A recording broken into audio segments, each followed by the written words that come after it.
Keluarga korban lift jatuh di Ayutera Resort, Ubud, Kabupaten Gianyar, Bali, satu persatu mendatangi rumah sakit Ari Canti Ubud. Mereka terlihat terpukul atas peristiwa yang dialami oleh keluarga mereka. Di rumah sakit Ari Canti Ubud terdapat 2 jenazah yang dititipkan di ruang jenazah. Sedangkan 3 korban lain dititipkan di ruang jenazah Rumah Sakit Payangan Gianyar dan masih menunggu dipulangkan ke rumah duka. Menurut rencana, upacara ngaben bagi salah satu korban lift jatuh asal desa Lot Tunduh Ubud akan digelar pada 8 September mendatang. Ayah korban, Imade Suarsa, menerima kematian anaknya. Namun ia menyesali putranya meninggal akibat kecelakaan kerja. Menurut Made Suarsa, anaknya baru bekerja sekitar 6 bulan di hotel tersebut. Kondisinya? Saya belum punya ide apa. Yang jelas saya masih mikir, jujur adiknya yang saya pikir, yang mana biasanya berdoa.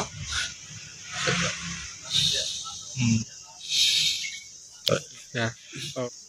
Langsung dibakar. langsung. Oh begitu ya. Pada menunggu waktu itu ya. Di tanggal 8, tanggal 7, jenazah. Sebelumnya, sebuah lift di Ayutera Resort di kawasan Ubud, Gianyar, Bali jatuh pada Jumat lalu. Akibat insiden ini, 5 orang karyawan resort meninggal dunia. Lift ini biasa digunakan tamu dan karyawan sebagai sarana mengakses area resort yang dibangun di atas tebing. Panjang rel lift tersebut sekitar 60 meter dengan kemiringan mencapai 35 derajat. Kecelakaan diduga akibat tali seling yang dibuat dari baja putus sehingga lift meluncur ke bawah. Tim Liputan, Kompas TV.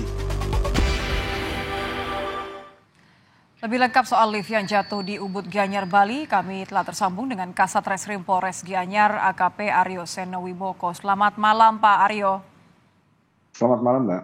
Pak Aryo, kalau pemilik hotel kan mengklaim kondisi lift ini layak, kemudian kerap dilakukan perawatan. Kalau dari olah TKP, bagaimana sebenarnya kondisi lift? Nah, jadi bisa kita jelaskan, Mbak, dari hasil kerjasama kita dengan Bitlab for Polda Bali, kita mengecek juga terkait dengan kelayakan lift tersebut. Memang dari rekor terakhir maintenance kita lihat di bulan November 2022, tetapi tidak hanya beberapa bulan setelah itu tidak ada maintenance ini harus dilakukan setiap hari, setiap minggu maupun setiap bulan oleh teknisi. Ini nanti yang akan kita periksa, tetapi sebelum terjadi tali putus tersebut, lift tersebut masih dalam keadaan baik, tidak ada kerusakan yang berat. Nah, tiba-tiba pada saat itu, siang itu diangkut oleh 5 orang, tali tersebut putus mengakibatkan lift terjatuh ke bawah, Mbak.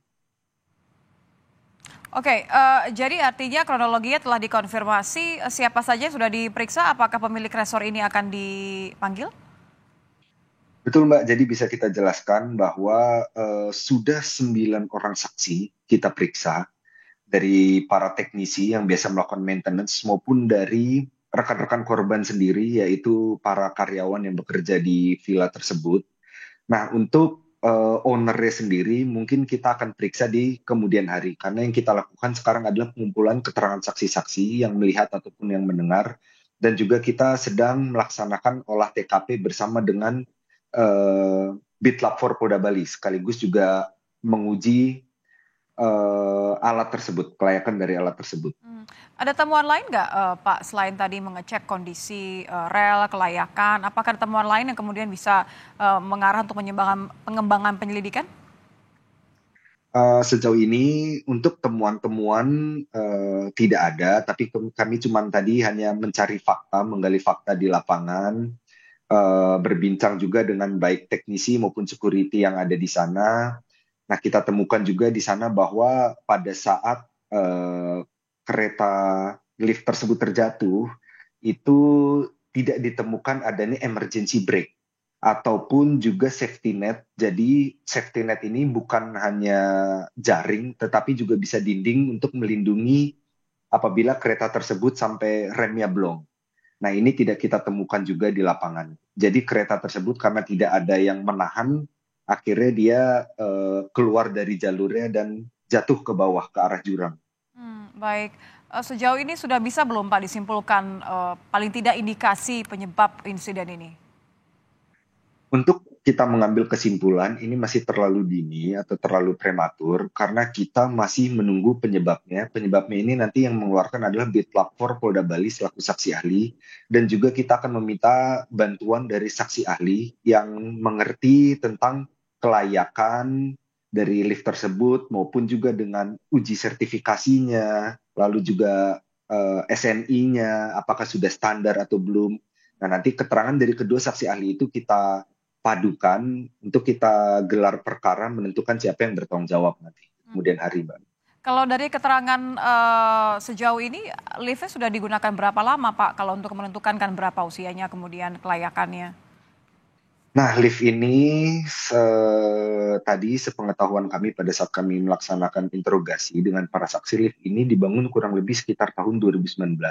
Dan hampir setiap hari lift ini dipakai, bukan hanya untuk pengunjung villa yang menginap, tetapi juga untuk karyawan, untuk mengakses villa tersebut karena sampai ke bawah tebing. Jadi, Silakan. Jadi sampai sejauh ini dari 2019 sampai sekarang belum ada maintenance yang berarti ataupun kerusakan yang berarti. Baru kali ini ditemukan kerusakan yang fatal dengan tali sling yang putus.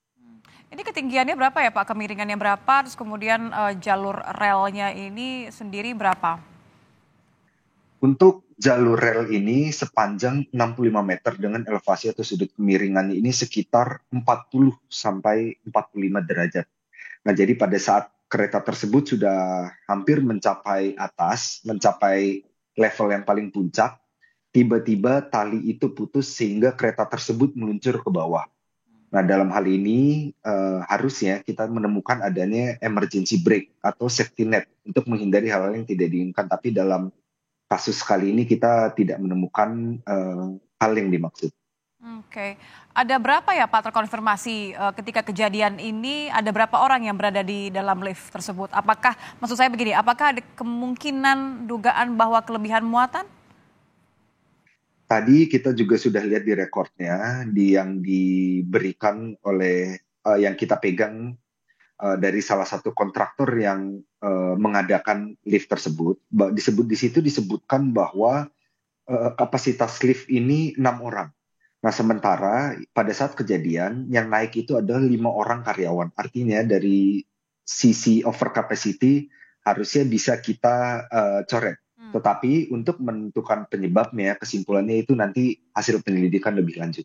Oke, baik. Terima kasih Kasat Reskrim Polres Gianyar, AKP Aryo Seno Wimoko sudah bergabung bersama kami di Kompas Malam. Selamat malam Pak Aryo. Malam, Mbak.